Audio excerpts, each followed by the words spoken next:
Þú gast lítið beittir í kvöld? Nei, ég bara nánast ekki neitt. Mér leist nú eiginlega ekkert á þetta að fara í uppbytun en ákvað samt að reyna. Mér fannst samt þarna í byrjunni ég væri svona aðeins að koma til sko, eftir svona 4-5 mínútur en þetta var bara, gekk illa með það.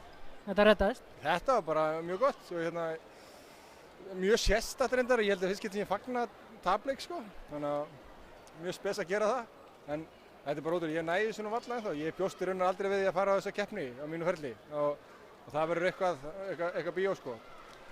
Það verða, eins og þú sagðir hérna í einhverju öðru vildali, það verða margir hissa þegar litla Ísland mætir? Já, ég held að fæsta þjóðna búist við okkar hérna og kannski, það verða mjög hissa að sjá okkur í þessari riðli kannski.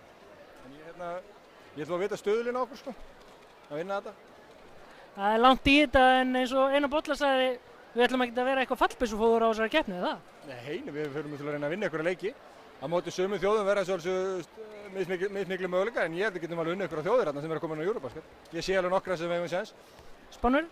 Spánverjar? Ég á mjög góðum degi á kannski hefst það, ég veit það ekki. En það er alltaf von. Þeir eru bara pottið byrjar að horfa á þetta og allir hræddir sko.